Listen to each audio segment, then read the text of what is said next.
Eu quero começar convidando você a abrir a Bíblia. Evangelho de João, capítulo 8.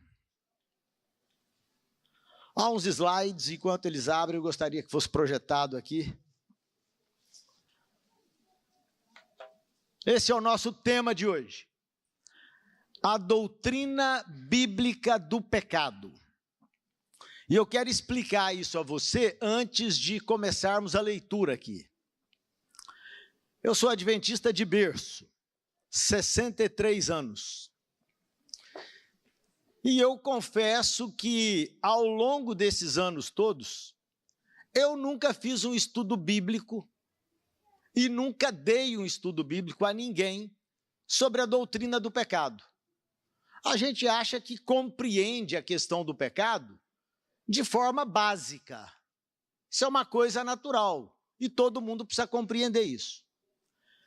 Mas na manhã de hoje eu vou compartilhar com você a guerra espiritual que esse tema representa, a compreensão desse tema representa. A questão da doutrina bíblica do pecado, ela tem sido discutida desde sempre, desde os primórdios da civilização. Desde que Deus criou o homem e o homem foi expulso do paraíso em função da transgressão.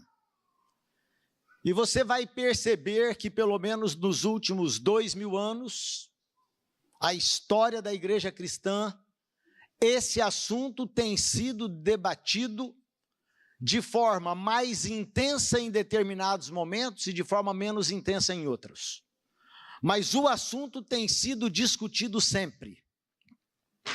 Mas eu quero começar com a leitura do Evangelho de João, no capítulo 8. E antes de nós começarmos, feche seus olhos mais uma vez.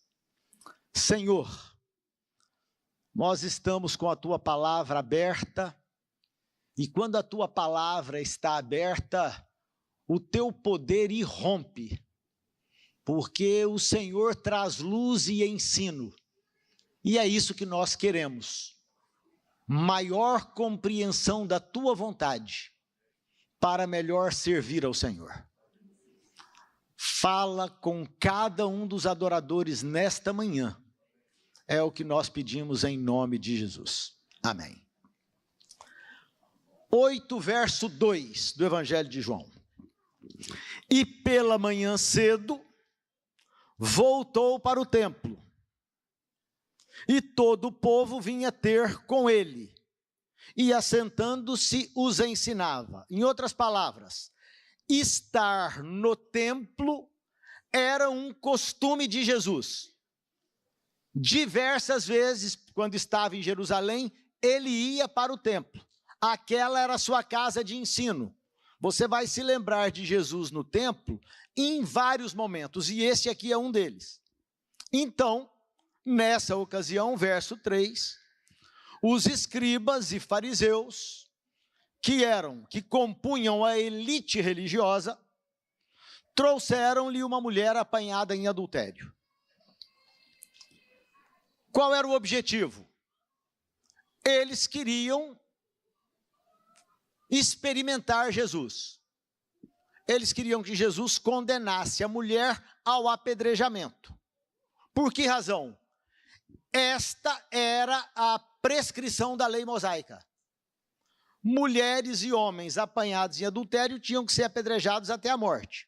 Mas um elemento estava faltando ali. Havia só a mulher. As pedras estavam nas mãos, prontas para iniciar o golpe. Se Jesus dissesse, eu libero a mulher sem condená-la, ele se colocaria contra os ensinos da nação judaica. Estaria em problemas. Poderia ser imediatamente classificado como um desertor da fé judaica. Por outro lado, se Jesus condena aquela mulher ao apedrejamento e morte, ele estaria com sérios problemas em relação ao Império Romano, que naquele momento dominava os judeus. E quem comandava a legislação de forma superior ao judaísmo de então eram os romanos, era a nação de Roma. Então Jesus não podia fazer uma coisa nem outra, porque senão ele estaria em problemas. E quando eles insistem, Jesus diz o que está no verso 7. Aquele que dentre vós está sem pecado, seja o primeiro que atire uma pedra contra ela. Verso 9. E quando ouviram isso, saíram um, a começar pelos mais velhos até os últimos. Restaram apenas Jesus e a mulher que estava no meio. Endireitando-se, Jesus, e não vendo ninguém mais do que a mulher, disse-lhe: mulher, onde estão aqueles teus acusadores? Ninguém te condenou? E ela disse: ninguém, Senhor. E disse-lhe Jesus: eu também não te condeno. Mas hoje, eu quero me demorar um pouco mais no final desse texto. Quando ele diz assim para ela: vai-te e não peques mais. Uma interrogação, uma indagação. Será que Jesus estava determinando àquela mulher que fosse e tivesse diante de si uma ordem que não poderia ser cumprida? Em outras palavras, Jesus nos propõe missões impossíveis? Ou Jesus é, na verdade, um brincalhão que apenas diz coisas por dizer sem nenhum propósito? Vai, não peques mais, mas não considere o que eu estou falando aqui. Veja, o assunto é de natureza muito grave, e eu quero ler apenas mais um texto aqui, que é o texto de Isaías, capítulo 59, versos 1 e 2, de Isaías 59. E está escrito assim, 59, 1 e 2. Eis que a mão do Senhor não está encolhida, para que não possa salvar, nem o seu ouvido agravado, para não poder ouvir. Mas as vossas iniquidades fazem divisão entre vós e o vosso Deus, e os vossos pecados encobrem o seu rosto de vós, para que não vos ouça. O que está escrito aqui é o seguinte: é que entre o homem e Deus pode ser estabelecido um abismo. E esse abismo se estabelece por causa do pecado. Então veja, se existe alguma coisa no cosmos, no universo inteiro, que pode efetivamente nos afastar de Deus, e isso é o pecado, nós precisamos saber em detalhes o que é o pecado. O que isso significa de fato. E para desafiar vocês a essa compreensão, eu tenho aqui uma pergunta, duas perguntas na verdade. E isso aqui vai extrair de você uma resposta, de acordo com o seu entendimento.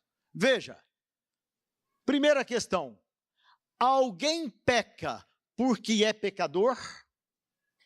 Ou alguém é pecador porque peca? Parece um trocadilho, mas isto não é uma brincadeira. Esta é uma questão séria. A primeira questão: alguém peca porque é pecador? Quem é que acha que essa pergunta é o correto? Nós pecamos porque somos pecadores, é isso? Uma parte da igreja levantou a mão dizendo que sim. Agora, quem acha que é pecador porque peca? Há uma parte maior, mas fica claro que nós temos dúvida em relação a isso. A primeira questão está dizendo o seguinte, que nós apenas pecamos porque o pecado é algo que está inerentemente colocado dentro de nós. Então, a consequência de sermos quem somos e o que somos, nos leva ao pecado. Isso é o que está dito a questão primeira. A questão segunda diz o seguinte, não, o pecado não é algo que é inerente ao ser humano, mas, quando o ser humano, de alguma forma, desobedece a Deus, então ele peca. São duas afirmações completamente contraditórias. Agora, você precisa saber que esse assunto aqui, ele está sendo discutido desde o início da fé. Por exemplo, na fé cristã, houve um momento em que os discípulos fazem uma pergunta, que em última análise, tinha que ver com essa questão. Nós estudamos isso na lição dessa semana. Quando os discípulos chegam para Jesus e dizem assim, Senhor, nós temos uma dúvida, como é que esse sujeito já nasceu cego? Quem é que causou isso? Foi o pecado de quem? É o da criança, é o do bebê que nasceu ou é dos pais dele? Naquela oportunidade, Jesus nem entrou no assunto, na questão que eles perguntaram. Jesus passa da pergunta e diz assim, olha, nesse homem vai se cumprir um glorioso projeto de Deus. Mas Jesus não dá a resposta ali. Mas esse assunto continua sendo discutido. Esta, por exemplo, é a posição de Agostinho de Hipona. Quem foi esse sujeito? Esse sujeito nasceu logo ali atrás. Ele nasceu no ano 354. Já faz uns séculos. E esse sujeito, que se converte já com uma certa idade, e havia sido influenciado pelo pensamento grego-romano, ele chega a essa conclusão. O que ele está dizendo aqui é que o pecado está dentro de nós desde que nós nascemos. Ele diz assim, Deus, portanto, condena o homem por causa da falha e desonra da sua natureza. Ou seja, pecado, para Agostinho, é aquilo que nós somos em essência. Nós já nascemos nesse mundo, nós somos dados à luz como pecadores, independente do que nós façamos. Esse é o pensamento de Agostinho. E aí você entende por que é que os nossos irmãos católicos batizam bebês. Porque aquela criancinha, embora não tenha tido nenhuma oportunidade, nenhuma consciência, nenhuma compreensão da vida ainda, eles pensam, como o pecado está intrinsecamente posto no âmago do ser, então essa criancinha precisa ser imediatamente batizada quando nasce. Porque se ela morrer, ela estaria condenada à morte eterna, porque o pecado é algo inseparável dela. Esse era o pensamento dele. Veja, o pensamento de Agostinho colocado de forma mais moderna no Catecismo, de 1998, a página 115. De que maneira o pecado de Adão se tornou o pecado de todos os seus descendentes? A resposta: o gênero humano inteiro é em Adão sicut unum corpus unius hominis, que significa como um só corpo de um só homem. Em virtude desta unidade do gênero humano, todos os homens estão implicados no pecado de Adão. Ou seja, o que esse pensamento diz é que quando Adão pecou, ele contaminou todos os seus descendentes e os condenou à morte eterna. Isso é o que pensava Agostinho, e esse assunto foi disseminado para o mundo cristão inteiro. Quase que a totalidade do mundo cristão pensa em algum nível como Agostinho. Mas já nos seus dias, Agostinho de Hipona, que era uma cidade na África. Ele vai ser confrontado por Pelágio, da Bretanha. Agostinho nasce em 354 e Pelágio nasce em 350, 4 anos antes. E eles vão morrer quase que à mesma idade. Agostinho morre aos 76 e Pelágio morre aos 73.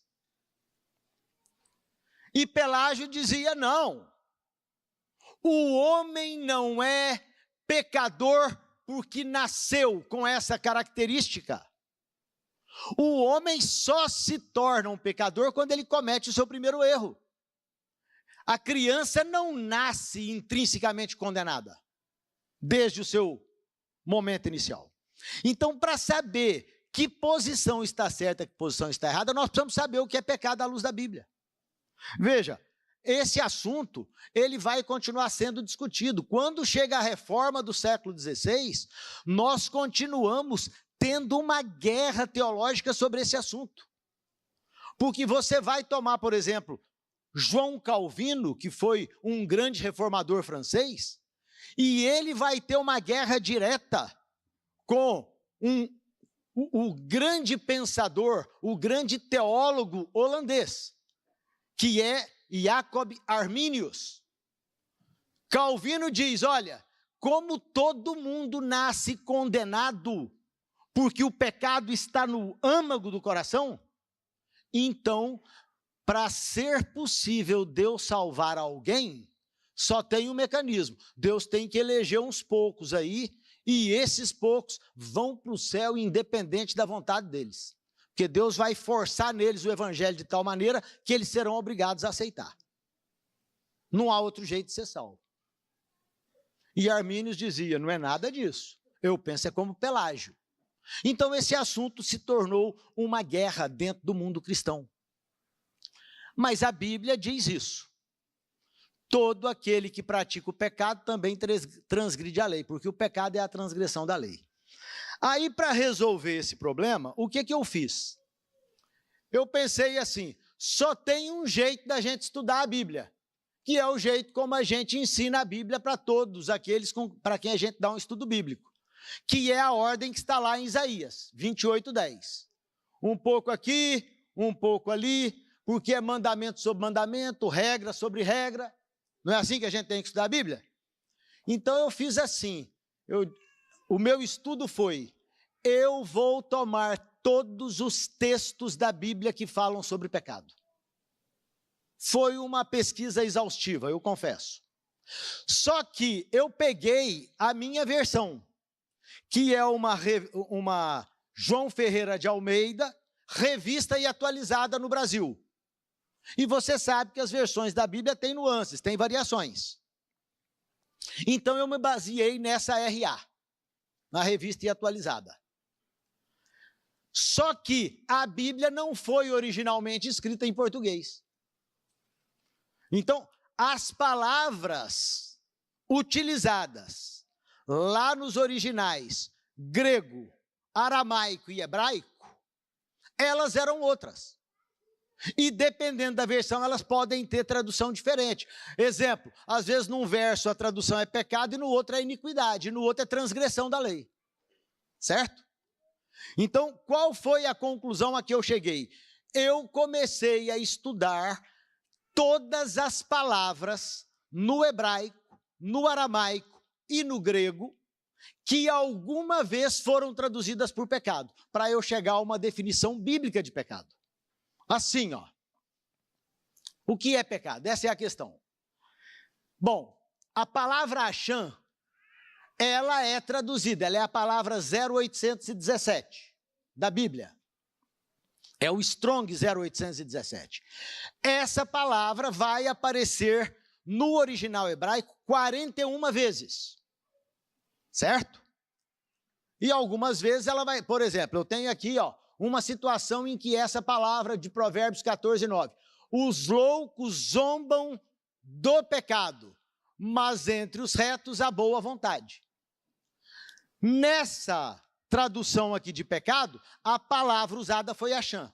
E eu fiz isso para todas elas. Sabe quantas palavras existem nos originais grego, hebraico e aramaico que alguma vez foram traduzidas como pecado?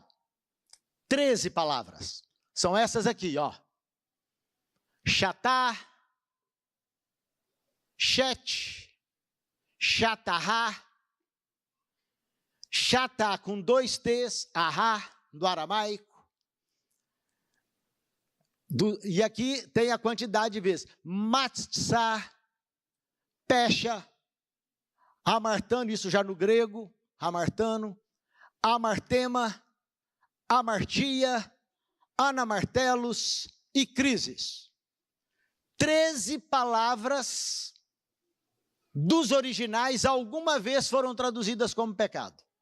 Agora, como é que isso dá uma totalização? Está ali, ó. Quantas vezes essas são as palavras e lá a quantidade de vezes que elas aparecem nos originais. Pode haver alguma variação, porque existe uma discussão em relação a quais são os melhores originais da Bíblia.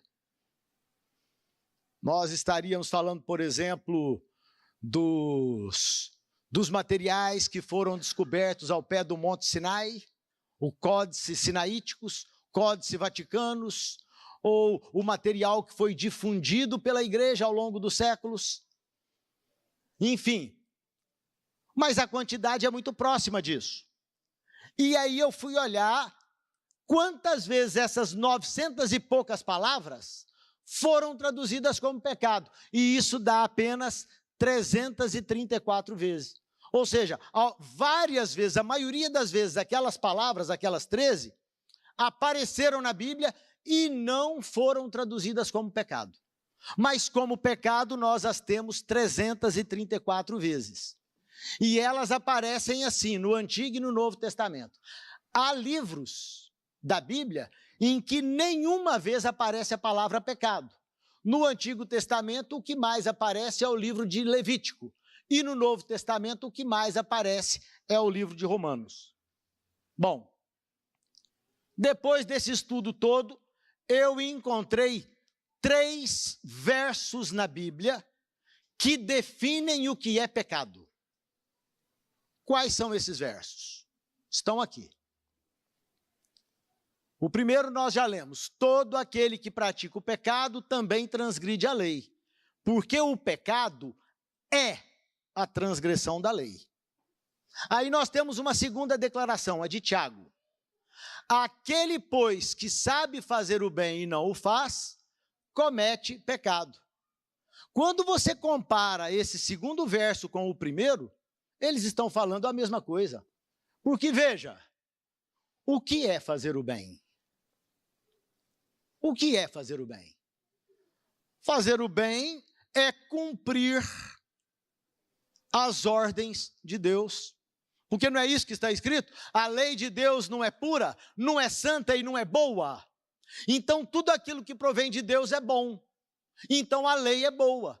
Então, aquele que sabe o que é fazer o bem, cumpre a lei e não transgride. Você entende que a segunda definição está contida na primeira? E depois nós temos a terceira, que é a de Romanos 14, 23. Tudo o que não provém de fé é pecado. Claro. A fé vem pelo ouvir a palavra de Deus. E a palavra de Deus nos ensina obediência. Então, quando nós cumprimos a lei em obediência, esse é um ato de fé. Só que hoje, eu não quero apresentar o meu ponto de vista. Então, nós vamos ler o que a Bíblia diz. Mas nós vamos ler Veja, quando você toma o Nisto Cremos, ele concorda e confere com essas 3 conclusões, essas 3 definições. Página 112, página 113, diz que a definição bíblica de pecado o apresenta como a transgressão da lei, uma falha nas ações de qualquer um, que sabe que deve fazer o bem e não o faz, bem como tudo que não provém de fé. Então, a minha conclusão dos 3 versos está 100% de acordo com aquilo que nós cremos como adventistas. Está posto aí. Só que a igreja adventista recebeu um presente do céu. nós recebemos um intérprete, Ellen White. Essa mulher foi levada diversas vezes ao céu. Ela tinha uma comunhão permanente com o Senhor. E para responder a essas questões aqui, eu acho que não adianta o meu ponto de vista, nem o seu, nem o ponto de vista de qualquer teólogo do presente, do passado, ou algum outro que venha a existir no futuro. Porque o pensamento de homens não vale aqui. Para compreender as coisas de Deus, nós dependemos diretamente da orientação de Deus. Então veja só, como é que as nossas doutrinas chegaram a ser o que elas são? Só por uma razão. Não havia entre nós nenhum grande especialista, nenhum grande gênio. No princípio, Ellen White conta que quando eles se reuniam, logo depois da grande decepção de 1844, eles chegavam a assuntos que não tinha mais jeito de ir para frente. Você acha que a gente nasceu como igreja adventista, compreendendo a doutrina do milênio, a doutrina do santuário, a doutrina da salvação? Nós não sabíamos nada. A doutrina da Trindade. Os nossos pioneiros vieram de diversas confissões de fé diferentes e eles tinham dúvidas em tudo.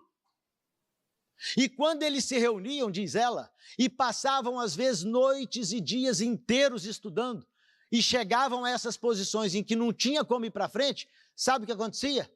Ela diz, eu era tomada pelo Espírito de Deus. E o Espírito de Deus me explicava em detalhes os textos que estivermos estudando. De tal maneira que nos foram ensinados aspectos da fé que nos levarão desde agora até o tempo em que nós entraremos na cidade de Deus. Mas tem gente hoje que teima em aceitar os testemunhos. Então, para esses, eu trouxe aqui 2 textos apenas. Ela diz assim, fraca e tremente, ergui-me às 3 horas da madrugada para vos escrever. Deus falava por intermédio da argila. Ela está se desqualificando aqui. Ela diz, eu de fato não tenho interesse em nenhum, mas nas cartas que escrevi, nos testemunhos de que sou portadora, apresento-vos aquilo que o Senhor me tem apresentado a mim. Ou seja, a autoria dela não é original, ela não é a autora, ela apenas redige aquilo que Deus mandou escrever. E mais um, para concluir o assunto, tem gente que pode dizer assim, não, mas nem tudo serve, tem vezes que ela dá a opinião dela, a declaração é dela, não é minha. Ela diz assim, ou Deus está ensinando sua igreja, reprovando seus erros e fortalecendo a sua fé, ou não está. Esta obra é de Deus ou não é. Deus nada faz em parceria com Satanás. Meu trabalho traz o selo de Deus ou o do inimigo. Não há meio termo nesta questão. Os testemunhos são do Espírito de Deus ou são do diabo. A decisão é sua. Agora, para explicar a doutrina bíblica do pecado, nós não conseguimos resolver o assunto sozinho. Pelágio, Agostinho, Calvino, Armínio e os teólogos ao longo dos séculos estão brigando com isso. Então nós não vamos resolver o problema se depender de nós. Nós vamos precisar de esclarecimento do céu. E nós temos esse esclarecimento através da pena inspirada, para resolver o assunto. Olha o que ela diz. Ela pega aquelas 3 definições e resume a uma. Ela diz assim, a única definição de pecado encontrada na Bíblia é, o pecado é a transgressão da lei. 1 é pouco, 2 é bom, 3 é demais. Conhecem o ditado? Ela vai dizer isso 3 vezes ou mais. Eu trouxe 3 aqui. De forma diferente. O pecador convicto deve exercer arrependimento para com o Senhor, por causa da transgressão da sua lei, e fé em nosso Senhor Jesus Cristo. O apóstolo nos dá a verdadeira definição de pecado, que é a transgressão da lei. Ela é a única e ela é a verdadeira, ok? E, finalmente, nossa única definição de pecado é a que é dada na palavra de Deus. É quebrantamento da lei. É o efeito de um princípio em conflito com a grande lei do amor, que é o fundamento do governo divino. Sabe onde é que está a grande confusão de pecado? É porque pecado tem duas componentes diferentes. Uma primeira componente é o mal, e a outra é a culpa. Deixa eu te mostrar o que é o mal. Ali tem uma hiena, eu não vou rodar o vídeo, por causa do nosso tempo. Mas depois dessa hiena vem um bando, e elas vão destroçar essa zebra viva até a morte. Pergunta, as hienas têm culpa do que elas estão fazendo? Não, elas são inocentes. Mas essa é uma transgressão da lei. Porque a lei diz que não pode matar. Não matarás. Então, qual é a componente do pecado que está acontecendo aqui? O mal. Quando Adão pecou, Deus disse assim para Adão: a terra inteira vai se tornar um lugar de maldição por causa da sua escolha. Animais vão brigar e vão se matar e vão comer uns aos outros. O ser humano vai passar a ter um coração desde que nasce, que vai refletir um desejo que é contra mim. Isso é o mal. O mal é aquilo que de alguma forma contaminou o planeta inteiro. Não apenas os seres humanos, não apenas os animais, mas os vegetais. A terra começou a produzir cardos e espinhos. Isso é o mal. O que é o mal, em última análise? Um defeito de fabricação.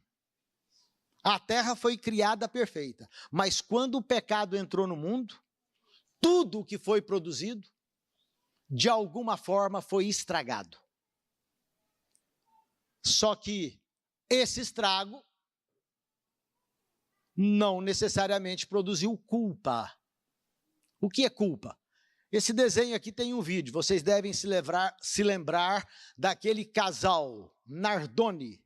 Alguém ouviu essa história há uns anos atrás? Algumas mãos se levantam.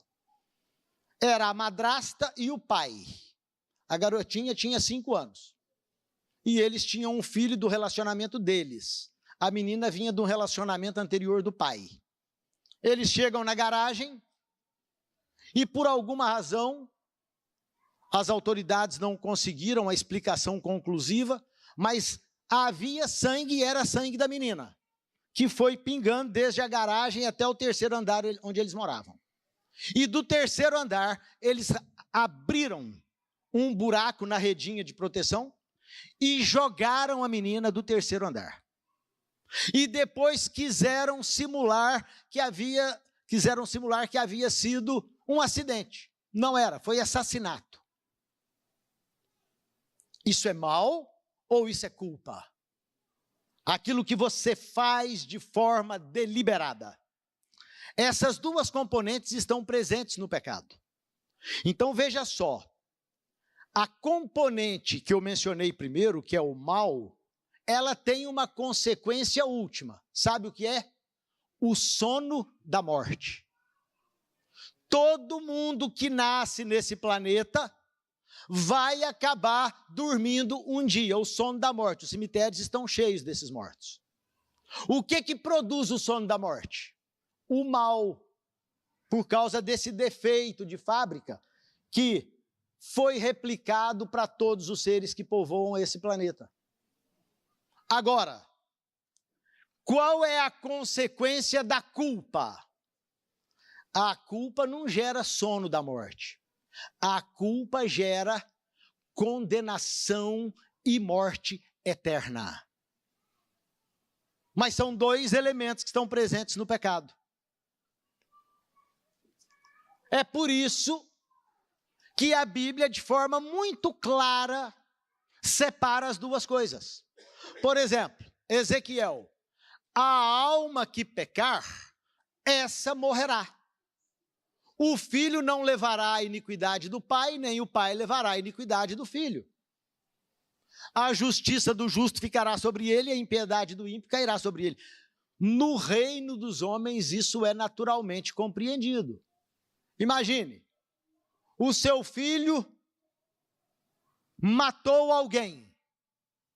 É você que vai para a cadeia? Não. Quem comete o erro é que paga o preço. Então, quando Adão pecou lá atrás, ele não pode me condenar à morte eterna. Ele paga o preço dele, eu pago o meu, e cada um de nós pagamos o nosso próprio preço. Nós não fomos condenados à morte eterna por Adão. Agora, Adão, de alguma forma, transmitiu o mal para todos nós. Há doenças que são genéticas, câncer, diabetes, tantas outras. Pai pode transmitir para o filho, mas, ou seja, o que é que nós transmitimos para os nossos filhos? Nós transmitimos o mal, mas nós não transmitimos a culpa. A culpa cada um responde por si. Alguns vão dizer assim, não, mas a Bíblia tem alguns textos aí que vão dizer que o pecado é inerente. Será? Vamos tomar esse aqui. Pelo que como por um homem entrou o pecado no mundo e pelo pecado a morte, assim também a morte passou a todos os homens porque todos pecaram. Pergunta, de que morte Paulo está falando? Do sono ou da morte eterna aqui? Vou te dar um comentário, que é um comentário marginal na versão King James de 1611. Olha só, os biblistas se dividem. Uma guerra teológica aqui depende do seu pressuposto religioso, daquilo em que você acredita e como você quer acreditar. Só que não há duas verdades. A verdade é uma ou outra. Uma verdade exclui outra. Então veja, as duas interpretações principais são: todas as pessoas cometem pecado e consequentemente morrem. A segunda, de algum modo todos os seres humanos pecaram em Adão. A confusão religiosa está posta nesse verso. Tem gente que pensa de um jeito, tem gente que pensa de outro. Mas, e esse outro? De Salmos. Eis que em iniquidade fui formado e em pecado me concebeu minha mãe. Eu nem vou comentar o meu ponto de vista, mas o comentário bíblico adventista vai fazer isso por nós. Olha só, Davi reconheceu que as crianças herdam a propensão para a maldade. Não é culpa, é para a maldade. Ezequiel, reafirmando o que já foi dito: eis que todas as almas são minhas, como a alma do pai, também a alma do filho é minha. A alma que pecar, essa morrerá. Qual é a componente das duas que caracterizam o pecado que está posta aqui? Culpa ou mal? Culpa. A alma que for culpada é que morre eternamente. Agora, vamos ouvir a Pena Inspirada explicando esse assunto para a gente terminar o culto. É inevitável que os filhos sofram as consequências das más ações dos pais, mas não são castigados pela culpa deles. Não tem como ser mais claro. Se o pai era fumante, usuário de drogas em algum nível, o filho pode ser afetado. Mas o filho não é condenado pelo que o pai fez. É isso que está dizendo a Pena Inspirada. Veja, a não ser que participem de seus pecados, é que eles seriam castigados. Más tendências, apetites pervertidos e moral vil, assim como enfermidades físicas e degeneração, são transmitidos como um legado de pai a filho até a terceira e quarta geração. Nós podemos transmitir o mal, mas nós não transferimos a culpa. Veja, porque se pecarmos voluntariamente, depois de termos recebido o conhecimento da verdade, já não resta mais sacrifício pelos pecados, mas uma certa expectação horrível de juízo e ardor de fogo que há de devorar os adversários. Quem são os adversários? Aqueles que transgridem a lei, aqueles que cometem pecado, aqueles que estabelecem um abismo entre eles próprios e Deus. Entende? Não existe, se você sabe que alguma coisa é errada e insiste em fazê-la, o que o texto está dizendo é que o pecado voluntário chega a um momento que Deus não pode perdoar mais. Porque você já não vai ouvir a voz de Deus. Isso é o pecado contra o Espírito Santo. João escreve: meus filhinhos, estas coisas vos escrevo para que não pequeis. Será que a Bíblia está insistindo em algo impossível? E se alguém pecar ocasionalmente, isso está implícito na frase, nós temos um advogado para com o Pai. O que encobre as suas transgressões jamais prosperará, mas o que confessa e deixa, esse é que tem misericórdia. Romanos: assim também considerai-vos como mortos para o pecado, mas vivos para Deus. Em Cristo Jesus nosso Senhor. Portanto, o pecado não pode reinar no corpo. Então vamos dar uma paradinha aqui. O que esses textos nos disseram até agora é o seguinte: que nós não somos pecado por natureza, que é o que propõe Agostinho. Não somos. Que é o que propõe Calvino. Não somos pecado por natureza. Nós não nascemos condenados à morte eterna. Bebezinho, que está lá no hospital, acabou de nascer, não está condenado à morte eterna. Não. Ele nasceu com defeito de fabricação, porque ele não é como seria o projeto de Deus mais. Mas ele não tem culpa nenhuma, enquanto ele não cometer o seu primeiro pecado. Em outras palavras, nós só somos pecadores porque nós pecamos. Nós não pecamos porque, essencialmente, nós somos pecadores. Entende a diferença substancial? E aqui, a compreensão de pecado, ela é como se fosse a base de um edifício. Uma base. Diversas doutrinas da Bíblia vão ser construídas em cima do seu conceito de pecado. Por exemplo, é possível alguém ter vitória sobre o pecado? Se for algo inerente, não. Mas se for apenas o resultado de uma escolha, a resposta é sim. Como é que é o processo de salvação? Deus tem que forçar você a ele, ou é uma escolha em que você resolve fazer uma caminhada cristã e vai crescendo dia a dia como a luz da aurora? Escolha. Pecado é inerente ou é escolha? É escolha. Não há como discutir isso do ponto de vista da Bíblia e do Espírito de profecia. Agora, eu vou te dar alguns textos aqui fortes para a gente concluir. Vou começar com esse. Esse eu quero que você abra a sua Bíblia. É Tiago, capítulo 1. Porque esse texto é uma explicação detalhada do que é pecado.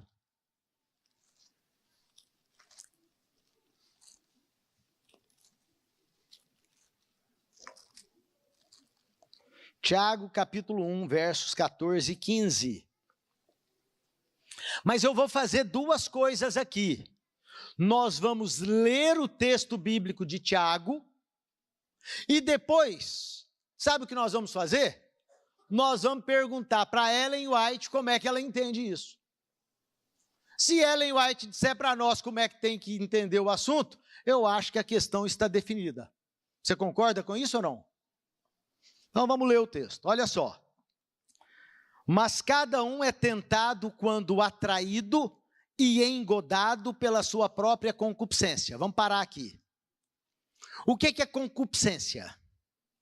Concupiscência é o desejo quase irresistível que todos nós temos em relação a alguma coisa que contraria a vontade de Deus. E isso varia de pessoa para pessoa.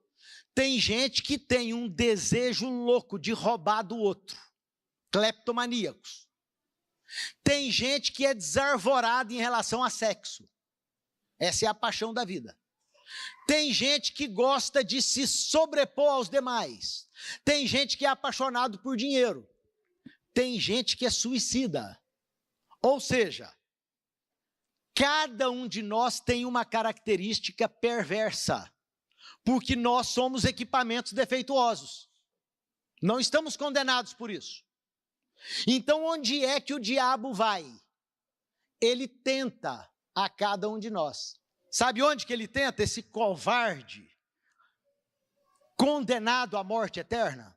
Sabe onde que ele vai? Ele vai no nosso ponto mais fraco. E ele está estudando cada um de nós. Sabe desde quando? Desde o dia que você nasceu. Deus tem anjos da guarda, mas ele tem demônios para destruir.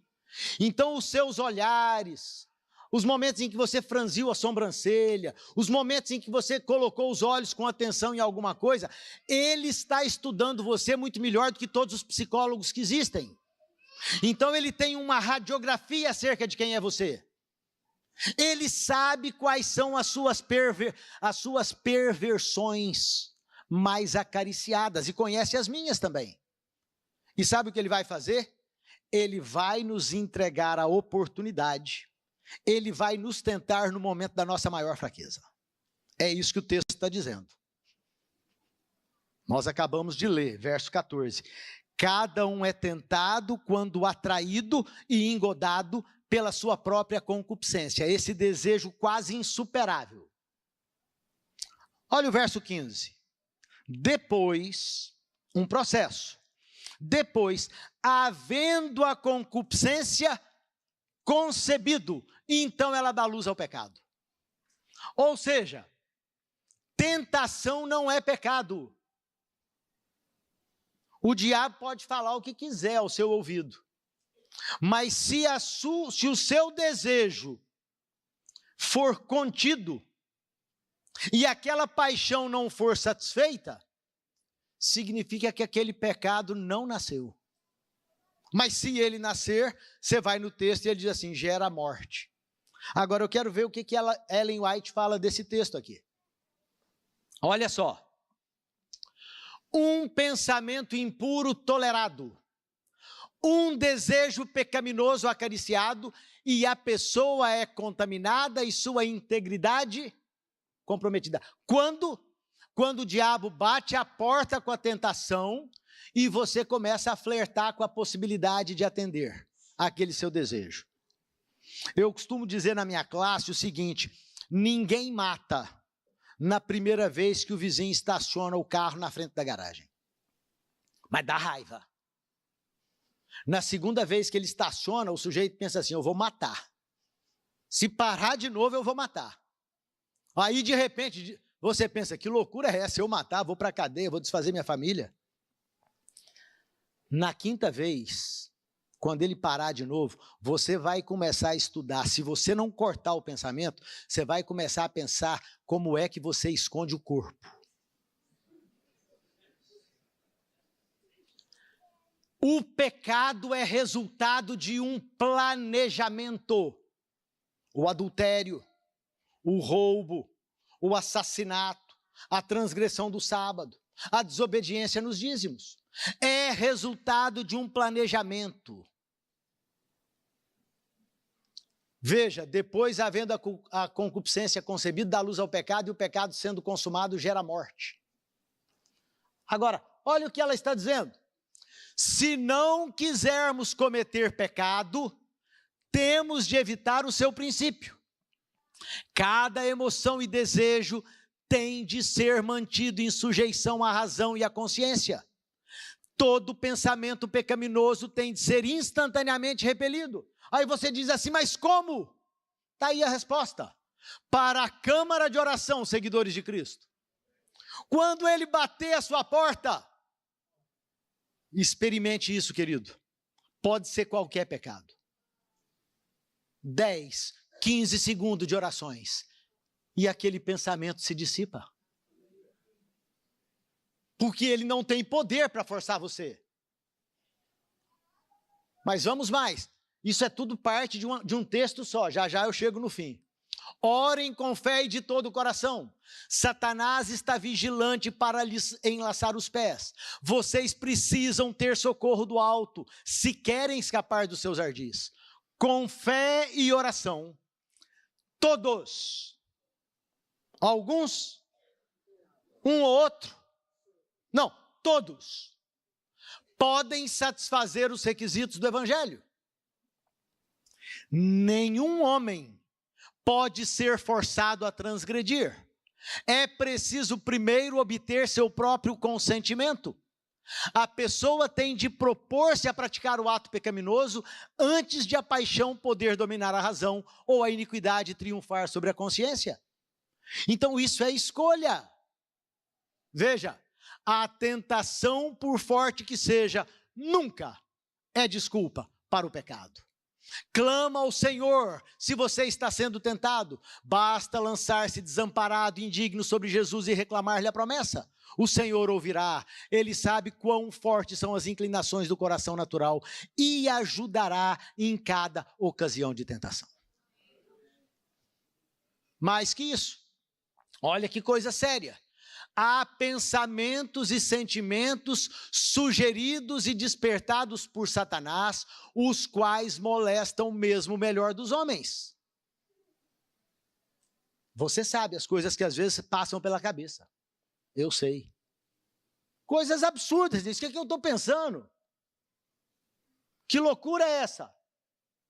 Veja, mas se eles não são acalentados, se são repelidos como odiosos, a alma não se mancha com culpa.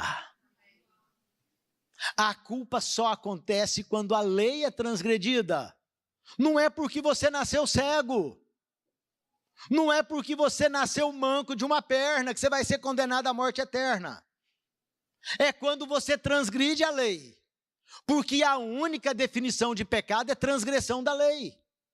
Só que você sabia que Paulo, lá em Atos, explica que o tempo da ignorância não é considerado, não é contado?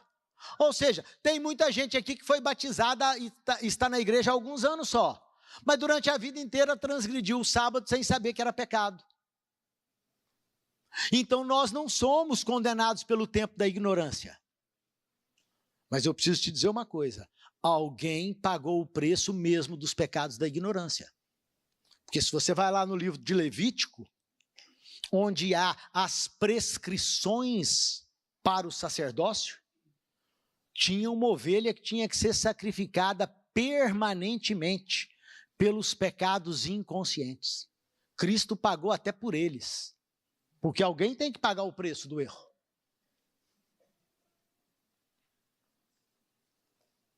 A religião pura tem que ver com a vontade. Olha que coisa séria isso.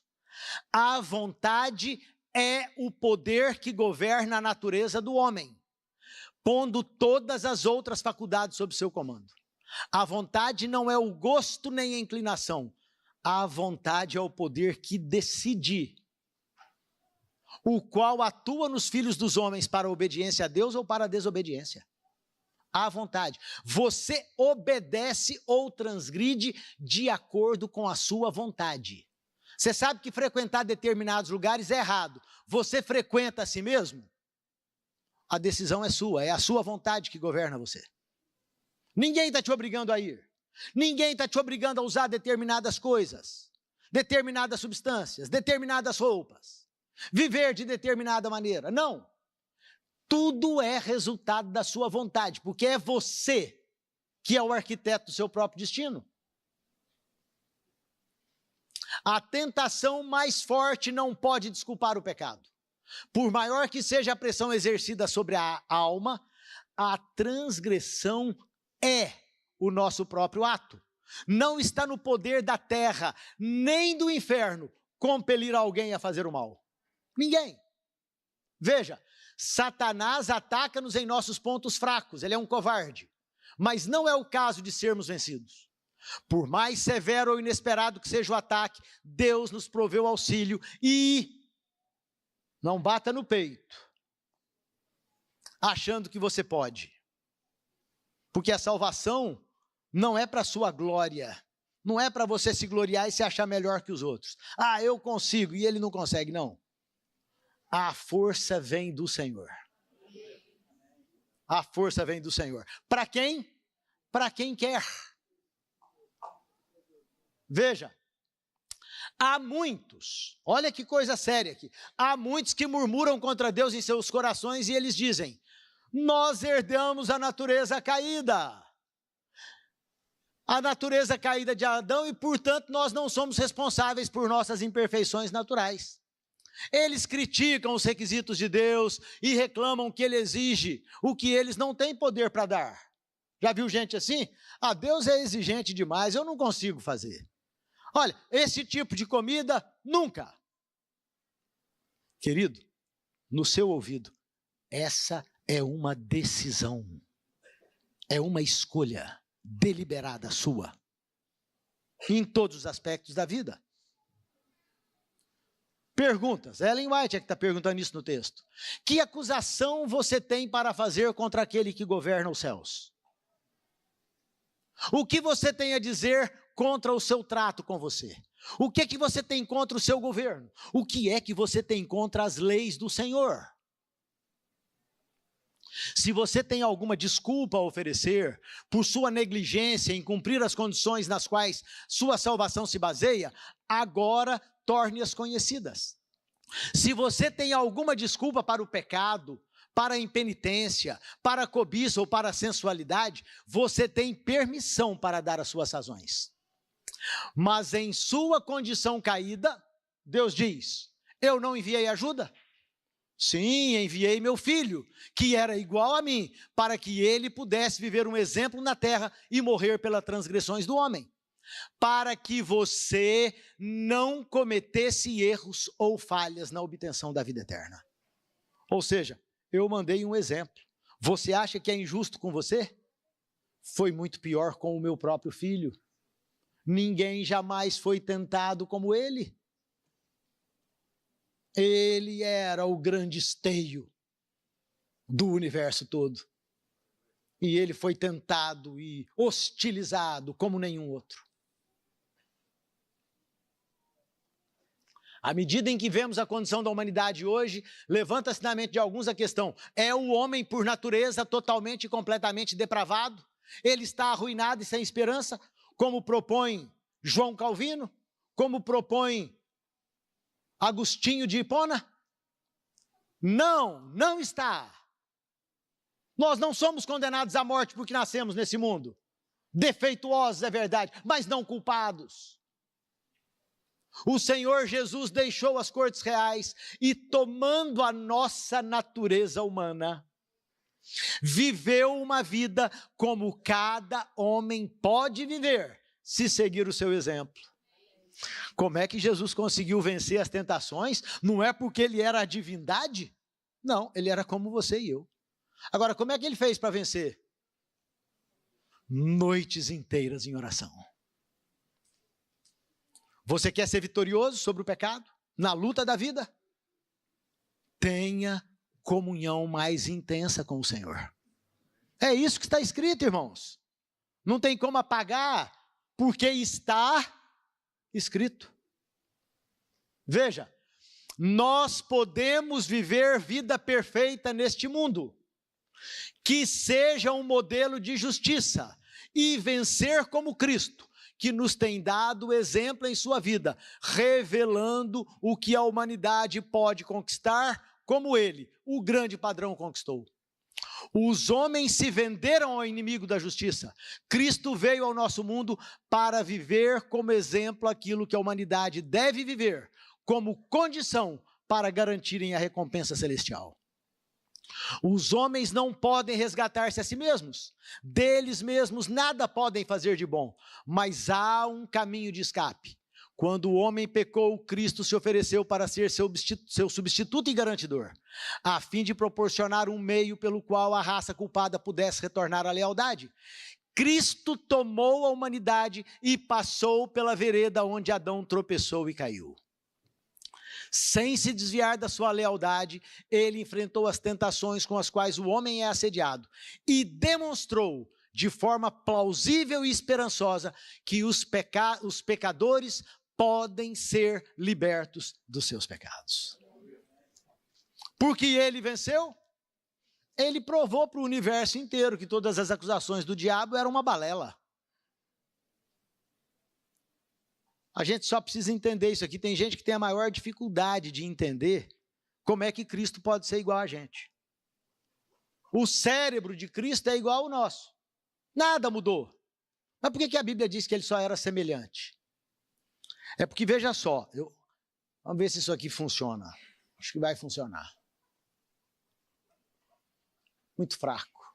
Bom, vamos pegar aquele cérebro de cima. Nós temos duas partes no cérebro. Nós temos uma parte superior e temos uma parte inferior. A parte inferior controla os nossos impulsos carnais. E a parte superior controla os nossos impulsos espirituais.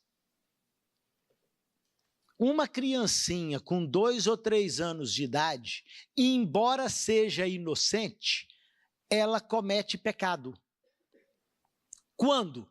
Quando ela toma o brinquedo da mãozinha da outra criança. Isso é pecado. Porque nós não podemos ser egoístas. Então ela cometeu um pecado inconsciente. Quando nós cometemos o primeiro pecado, você sabe o que você faz? Você, na verdade, dispara o gatilho. E aí uma mente carnal vai começar a conduzir você ao longo da vida. Uma mente carnal. Uma mente carnal, ela só passa a atuar a partir do momento que você comete o seu primeiro pecado. A criancinha cometeu inocente, e cometeu outro, e outro, e outro. Ela vai se tornar um pecador, porque cometeu pecados. Daqui a pouco esses pecados passam a ser conscientes. Cristo, ao nascer nesse mundo, ele nasceu batizado pelo Espírito Santo. Não é assim? Não foi isso que o anjo disse para Maria? Que o poder do Altíssimo te cobrirá, portanto aquele ser que vai nascer de ti vai ser um ente santo? O Espírito conduziu Jesus. A partir de que momento o Espírito começa a conduzir você e eu? Quando nós somos batizados aqui, ó. Nós nos tornamos novas criaturas. Então o Espírito de Deus vai começar a conduzir, claro, se você permitir a sua vida, pelo seu lobo frontal. Então, quando você se permite guiar pelo Espírito, você vai desenvolver essa parte de baixo aqui, ó. Você vai ter uma mente espiritual. Cristo teve mente espiritual o tempo inteiro, porque ele sempre foi conduzido pelo Espírito. É só essa a diferença. A formação era idêntica. Ele também veio com defeito de fabricação 4.000 anos depois. Só que ele nunca permitiu que um único pecado acontecesse. Como esse gatilho não disparou, ele nunca desenvolveu uma mente carnal. Ele sempre teve uma mente espiritual. Eu teria muita coisa ainda para a gente ler. Talvez essa aqui só um pedacinho que eu acho importante. O Senhor agora exige que todo filho e filha de Adão, pela fé em Jesus Cristo, o sirva na natureza humana que agora possuímos. Sério isso. Nenhum de nós jamais receberá o selo de Deus enquanto o caráter tiver uma nódoa, uma mácula sequer, enquanto tiver pecado. Cumpre-nos remediar os defeitos de caráter e purificar de toda contaminação o templo da alma. Os que esperam contemplar uma transformação mágica em seu caráter, sem resoluto esforço de sua parte para vencer o pecado, serão decepcionados. É um exercício, você se lembra de Paulo? Eu esmurro o meu corpo e o reduzo à escravidão, para que, tendo anunciado o evangelho a tantos, não seja eu mesmo um perdedor. Isso é coisa séria, irmãos. Não adianta a gente vir passear na igreja e achar que nós vamos viver a vida cristã e continuar vivendo a vida no mundo. Nós precisamos experimentar transformação total, é isso que a Bíblia está dizendo, e o espírito de profecia. A natureza humana precisa ser restaurada. A religião de Cristo significa mais do que o perdão dos pecados. Não é chegar aqui, Senhor, eu arrependi, e fazer isso 500 vezes da mesma maneira, e ser um incorrigível. Olha, significa remover nossos pecados e encher o vácuo com as graças do Espírito Santo. Quando Cristo reina na alma, há pureza e libertação do pecado. Você está experimentando libertação do pecado? É uma prova concreta de que Cristo reina na sua alma. Não está experimentando? A sua religião é uma ilusão. Não sou eu que estou dizendo. Anjos maus ou anjos de Deus controlam a mente dos homens. A pergunta dela é: que tipo de anjo está controlando a sua mente? Às vezes, imagina a gente, meia-noite, ninguém mais em casa, mulher dormindo, filho dormindo, a gente vai ligar o computador para ver pornografia. E tem gente que faz isso e vem para a igreja, achando que está tudo bem, com cargos, trabalhando para Deus. Religião de verdade implica completa renúncia. Isso não é uma brincadeira. Mediante o cultivo de justos princípios, pode o homem alcançar a vitória. Sujeitai-vos a Deus, resisti ao diabo e ele fugirá de vós. Veja, está terminando. Então, se esse grande e infinito sacrifício foi feito em nosso favor, perguntemo-nos, o que estamos fazendo? Dizemos, acredite em Cristo e isso é tudo. Ah, é? Olha como ela conclui, se não tivermos a fé que opera por amor e purifica a alma de toda mancha de pecado, então a nossa fé é uma mentira. Cristo não é ministro do pecado. Ele não vai levar para o céu um monte de pecadores. Não, porque se ele pudesse levar um único pecador, por que ele não levaria todos? Já que ele não escolhe ninguém. Não há acepção de pessoas. Então ele só vai levar para o céu quem for completamente transformado nessa terra. A culpa não é de Adão. O problema não está lá atrás. Você não se torna pecador quando você é tentado. Você comete pecado quando você quebra a lei. E a lei é muito ampla, você sabe disso. Quer comais, quer bebais ou qualquer outra coisa, tudo tem que ser para a glória de Deus. Último slide. Cristo em vós é que é a esperança da glória. O que nós concluímos aqui nesse estudo? Pecado é a transgressão das leis divinas. Os homens não são pecadores por nascimento. Os homens tornam-se pecadores quando pecam. Natureza pecaminosa é o mesmo que natureza carnal. O novo nascimento deve ser o início da restauração. Os justos avançam em fé e obras pelo poder de Deus. A vitória de Cristo possibilitou a vitória do homem. O Espírito Santo, graças a Deus, é quem pode transformar o homem. Os salvos serão os que escolheram obedecer a Deus. E, finalmente, haverá um remanescente fiel. Uma geração, veja, pecado, tem muita gente dizendo dos púlpitos por aí que nós vamos continuar pecando até a segunda vinda de Jesus. Sabe por que eles afirmam isso? Porque eles pensam na doutrina de Agostinho e de Calvino. E defendem isso, alguns até dos nossos púlpitos. Estranhamente. Isso representa uma ruptura com a verdadeira teologia adventista. Você já deve ter ouvido isso por aí. E aí eles não acreditam que Deus tem poder para te fazer vitorioso sobre o pecado. Em outras palavras, o que eles dizem é o seguinte: o pecado é mais poderoso do que Deus. Porque Deus não pode eliminar o pecado da sua vida se você quiser. Pode ou não? Claro que pode. Veja, havia o fumante, havia o adúltero, havia o assassino, que ouviu uma vez o evangelho e ele rompeu com essa vida. Paulo era um assassino, orgulhoso, obstinado.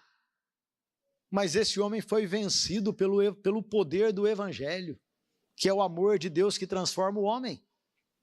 Até que depois de uma caminhada de fé, ele declarou: já não vivo mais eu, mas tem alguém agora que comanda a minha vida, em cada pensamento, em cada palavra, em cada ação. Irmãos, eu quero concluir e dizer a você o seguinte: fazer um sermão discutindo um tema teológico é árido, é difícil de fazer. Normalmente eu não gosto de fazer sermões assim. Mas eu entendi que a igreja estava precisando desses esclarecimentos. Porque Jesus Cristo não está propondo absurdos nem impossibilidades. Quando ele se virou para aquela moça e disse: vai e não peques mais, ele estava falando com ela uma coisa séria. Ele estava propondo a ela que ela passasse a viver uma comunhão com os céus, que fosse maior, mais profunda, mais larga, mais poderosa, mais significativa do que qualquer outro aspecto da vida. E isso pode acontecer com você, e isso pode acontecer comigo. E aqueles que serão selados, unicamente, serão aqueles que nesse tempo presente estão buscando libertação do pecado. A Bíblia diz nas seguintes palavras: eles estão chorando entre o alpendre e o altar, esperando a purificação que vem do Senhor. Deus nos habilite para essa graça. Vamos nos colocar de joelhos e terminar com uma oração?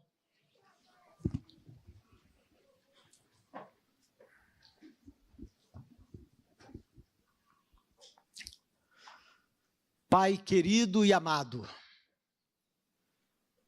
nós queremos ser fiéis. É claro que quando olhamos para o espelho e nos enxergamos, nós vemos defeitos que parecem insuperáveis. Mas a tua graça, a tua vitória, são certezas maiores do que o nosso fracasso. E é por isso que nós colocamos as nossas vidas nas tuas mãos.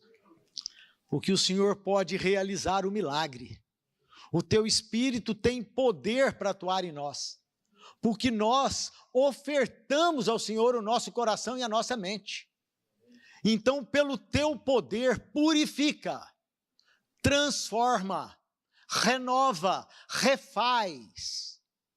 Nós queremos ser novas criaturas, porque o Senhor vivendo em nós é que é a nossa esperança de glória eterna. Nós dizemos estas coisas confiando nos méritos eternos do nosso bendito, querido, invencível, incomparável Salvador, o Senhor Jesus Cristo. Amém, Pai. Amém.